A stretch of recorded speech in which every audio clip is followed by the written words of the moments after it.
Pemulihan yang tuntas dan memperbaharui. John Newton, penulis lagu Amazing Grace atau Ajaib Benar Anugerah itu, adalah kepala penjahat. Dia seorang nahkoda kapal yang pekerjaannya adalah memperjualbelikan manusia, memperjualbelikan budak. Dia lahir di London 1725. Ayahnya memang seorang pelaut. Tapi karena ayahnya pelaut, maka sejak kecil dia ditinggalkan ayahnya pergi melaut. Ayahnya seorang nahkoda kapal. Dia tinggal bersama dengan ibunya, tapi sayang karena di usia 7 tahun ibunya meninggal. Lalu kemudian dia menjadi anak yang terlantar. Tidak berapa lama kemudian di usia 11 tahun dia memutuskan untuk ikut melaut. Karena dia adalah orang yang patah semangat, maka dia melakukan apa saja dan menjadi sangat berani di laut. Lalu kemudian dia menjadi salah satu bagian dari pasukan laut Inggris. Waktu itu kemudian dia menjadi sangat hebat, sangat terkenal. Lalu pekerjaannya adalah membeli budak di Afrika lalu menjualnya kemana saja. Satu hari di tengah badai yang sangat dahsyat, dia meminta tolong kepada Tuhan. Walaupun dia sangat hebat, dia minta tolong kepada Tuhan. Tuhan, kasihani aku. Pada waktu itu Tuhan mengasihaninya, dan seketika semua orang mendengarnya kaget. Kenapa orang seperti John Newton ini berkata seperti itu? Tapi tiba-tiba laut menjadi tenang dan teduh, sehingga dia mengambil keputusan bahwa dia akan berhenti menjadi pelaut dan memilih untuk menjadi seorang imam. Dia kemudian meninggalkan pekerjaannya itu lalu menjadi seorang imam. Dia menulis sekitar 280 lagu, tapi lagu yang terkenal adalah Ajaib Benar Anugerah. Sekitar 250 tahun yang lalu lagu itu ditulis dan masih sangat memberkati banyak orang sampai hari ini. Artinya apa? Bahwa kalau seseorang menuangkan isi hatinya, seseorang dipulihkan, seseorang menceritakan apa yang dialaminya dengan Tuhan, itu bisa menjadi berkat bagi orang lain. Tapi tidak banyak orang yang mau menceritakan apa yang dia temui dengan Tuhan. Lebih banyak orang suka menceritakan apa yang dia temui dengan tetangganya, apa yang dia temui dengan orang lain di sekitarnya, yang kemudian membuat hubungannya dengan Tuhan retak. Saya ulangi, John Newton menceritakan kisahnya dalam 280 lagu itu adalah perjumpaannya dengan Tuhan, bukan perjumpaannya dengan para perampok yang lain, bukan perjumpaannya dengan para budak, atau bukan ketika dia sedang melakukan jual proses barter antara uang dan manusia, tidak. Tapi dia hanya menulis cerita bagaimana dia berjumpa dengan Tuhan. Dunia sekarang tidak banyak orang yang suka menulis perjumpaannya dengan Tuhan. Kita lihat di media sosial, sedikit orang yang menulis perjumpaannya dengan Tuhan. Lebih banyak dia sedang tulis, kemarin begini, begini. Semua hanya cerita tentang bagaimana mereka berjumpa dengan manusia yang lain. Dan buruknya adalah cerita itu cerita yang tidak memberkati. Cerita itu memancing yang lain ikut marah, memancing yang lain ikut benci, memancing yang lain ikut dendam, dan seterusnya. Memancing yang lain menambah makin ramai dan viral lah yang tidak bagus itu. Sekarang ini coba, mana yang lebih duluan viral? Yang bagus atau yang tidak bagus? Yang tidak bagus yang duluan viral. Yang tidak bagus yang duluan viral. Makanya teman saya katakan begini, kayaknya ini jadi pendeta. Ini teman saya yang bilang, bukan saya. Saya tegaskan ini, bukan saya yang bilang, teman saya. Dia bilang kayaknya yang jadi pendeta 14 tahun ke baik-baik, tiba-tiba ada kesalahan tak satu, itu yang akan lebih diingat.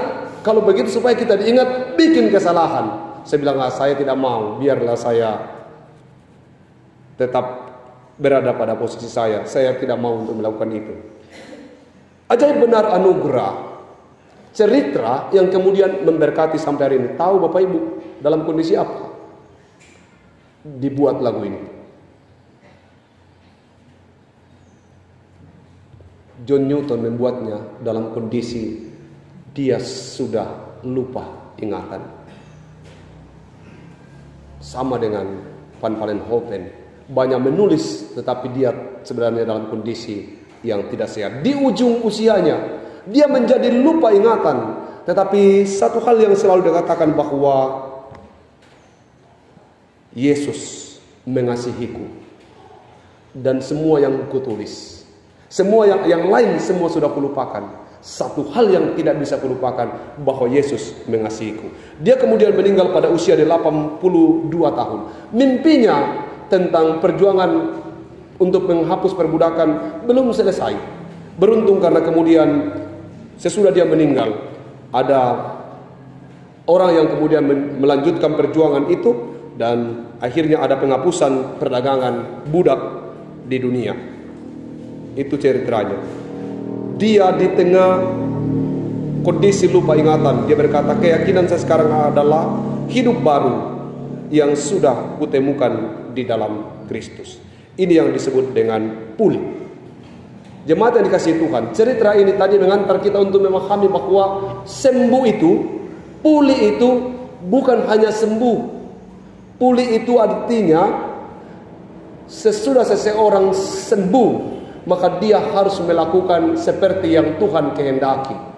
Bertobat itu begitu.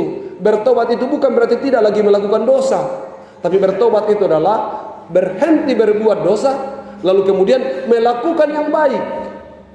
Tidak cukup hanya berhenti berbuat dosa, kita dipanggil untuk melakukan yang baik.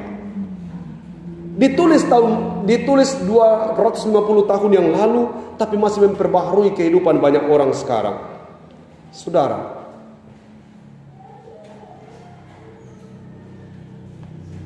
pulih dan tuntas. Waktu Saulus dilempari batu, dia tidak merasakan lagi bagaimana batu itu menyentuh tubuhnya. Tapi waktu Saulus dilempari batu karena imannya kepada Kristus. Saya ulangi, waktu Stefanus dilempari batu karena imannya kepada Kristus, dia tidak lagi merasa ada batu yang mengenainya. Kenapa? Karena dia melihat surga terbuka.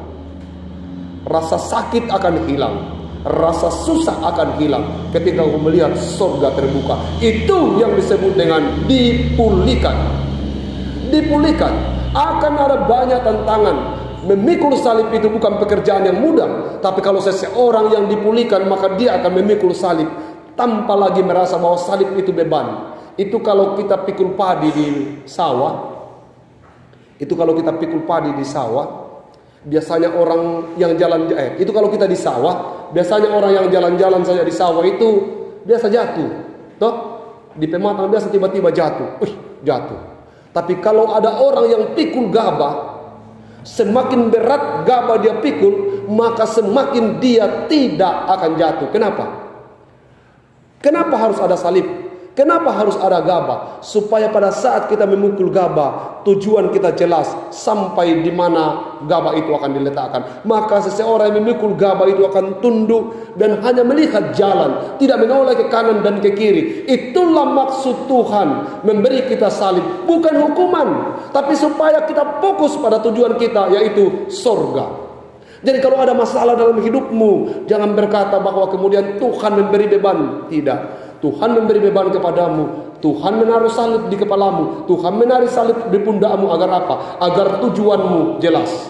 Jangan menoleh ke kanan dan ke kiri. Saya ulangi, memikul salib bukan perkara yang mudah. Tapi kalau engkau sudah dipulihkan, maka engkau tidak akan merasakan lagi lemparan. Engkau tidak akan lagi merasa bahwa ada orang yang menggertakmu. Engkau tidak akan takut lagi terhadap orang yang mengintimidasimu. Engkau tidak akan pernah diganggu lagi dengan ungkapan-ungkapan orang di sekitarmu. Karena bagimu Kristus, hidup adalah Kristus, dan mati adalah keuntungan. Itu yang disebut dengan pulihkan. Bukan hanya untuk saya, bukan hanya untuk orang-orang muda, tapi untuk kita semua. Jangan rasakan lagi lemparan kalau engkau sudah melihat surga terbuka. Pandang ke surga, maka percayalah bahwa tak ada satupun batu yang akan mengubah keputusanmu. Bukan kebetulan firman Tuhan ini datang. Dan kalau kita membaca sepanjang, kita akan baca dalam hanya 3 pasal saja. Ayat pertama berkata begini, Tuhan marah kepada bangsa Israel dan sangat marah di pasal pertama. Kemudian di pasal kedua dia berjanji, ayo bertobatlah, jangan tinggal dalam dosamu. Di pasal ketiga dia bicara begini, aku akan memulihkanmu. Jadi amarah dan murka Tuhan tidak berlanjut panjang. Dia memang mengingatkan kita, dia memang marah, tapi kemudian dia menasihati kita untuk bertobat. Sesudah itu dia berkata, aku memulihkanmu. Dipulihkan itu disembuhkan. Kita semua juga seperti bangsa Israel mengalami hal yang sama. Sering perjalanan hidup kita ini keluar dari roda yang Tuhan kehendaki. Tapi percayalah bahwa kalau kamu sudah dipulihkan, jangan nikmati pemulihan itu sendiri, bantu orang lain juga dalam proses pemulihannya. Sekali lagi, kalau engkau sudah dipulihkan, jangan hanya menikmati pemulihan itu secara sendiri, bantu orang lain untuk juga ikut dipulihkan. Israel jatuh karena tidak lagi melihat bahwa Allah yang disembahnya adalah Allah yang mampu mengangkat dia dari masalahnya. Dia menyembah Molok, dia menyembah ilah lain, dia bergantung kepada raja yang lain. Akhirnya Tuhan berkata, akan tiba harinya, aku akan memulihkanmu. Tuhan itu penuh kasih sayang. Tuhan itu memiliki satu kata yang disebut providensia, pemeliharaannya. Dia memelihara kita. Sering kita merasa Tuhan tidak pelihara kita. Percayalah, dia memelihara ciptaannya. Ingat, di tengah pergumulan besar,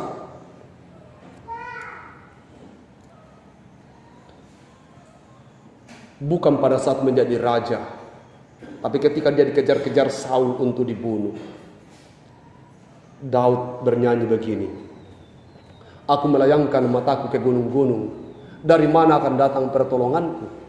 Pertolonganku hanya datangnya dari Tuhan saja, yang menjadikan langit dan bumi. Ia tidak akan membiarkan kakimu goyah, penjagamu tidak terlelap dan tidak tertidur penjaga Israel. Tuhanlah penjagamu, Tuhanlah naunganmu di sebelah tangan kananmu. Matahari tidak akan menyakiti engkau pada waktu siang, atau bulan pada waktu malam. Tuhan akan menjaga engkau terhadap segala kecelakaan. Ia akan menjaga nyawamu. Tuhan akan menjaga keluar masukmu dari sekarang sampai selama-lamanya. Orang-orang yang dipulihkan akan berkata seperti Daud, Tuhan akan menjagaku sebagai orang yang dipulihkan. Matahari tidak akan pernah, tidak mungkin menyakitiku, dan bulan pada waktu malam. Dia akan menjaga nyawamu. Untuk kekasih kita yang tengah bergumul, camkanlah ini. Percayalah bahwa Tuhan memulihkanmu, Tuhan menjaga nyawamu. Baik ketika engkau hidup, juga ketika engkau mati. Baik ketika saya dan saudara hidup, juga ketika saya dan saudara mati, Tuhan menjaga kita. Inilah inti pemulihan itu, bahwa Tuhan akan menjaga kita dan tidak perlu takut terhadap manusia. Manusia bisa mengancam tubuhmu, tapi tidak bisa merampas jiwa dan ragamu. Sebab Tuhan mempersiapkan yang jauh lebih indah dari apa yang ditawarkan dunia di hari ini.